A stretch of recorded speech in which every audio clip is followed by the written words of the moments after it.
Sugar बीमारी पे हम एक गीत लिखे हैं, कैसा लगेगा कमेंट करके ज़रूर बताइएगा। शुगर एक ऐसी बीमारी हो गई है जो कि घर नहीं बचा है, व्यक्ति भले बचा हो। यदि 4-6-8 लोगों की फैमिली है, उसमें ज़रूर 1 से 2 लोगों को शुगर है। और ये शुगर बीमारी शारीरिक, मानसिक, आर्थिक सब रूप से तोड़ के रख देती है। इसी पे हम 4 लाइन लिखे हैं, पसंद आएगा ज़रूर बताइएगा कैसा लगा। देहिया गलल ये बाला मुआ सुगरवा से देहिया गलल ये बाला मुआ सुगरवा से देहिया गलल ये बाला मुआ सुगरवा से देहिया गलल ये बाला मुआ सुगरवा से मिठाई देखी देखी जियरा तरसे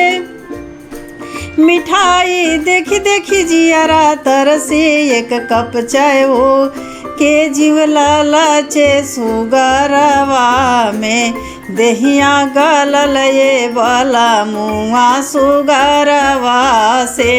देहिया गलल ये बाला मुआ सुगरवा से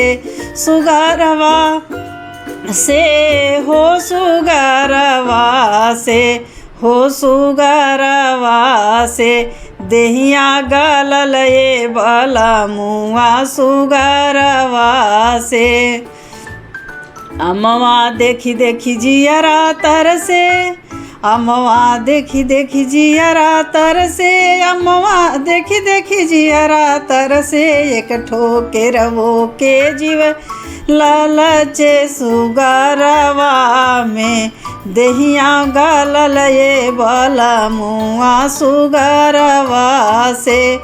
देहिया गलल ये बाला मुआ सुगरवा से देहिया गलल ये बाला मुआ सुगरवा से देहिया गलल ये बाला मुआ सुगरवा से चावल देखी देखी जियरा तरसे चावल देखी देखी जियरा तरसे चावल देखी देखी जियरा तरसे आलूयों के सब्जी के जीवलल चे सुगरवा में देहिया गलल ये बाला मुआ सुगरवा से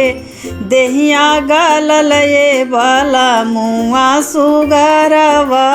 से देहिया गलल ये बाला मुआ सुगरवा से।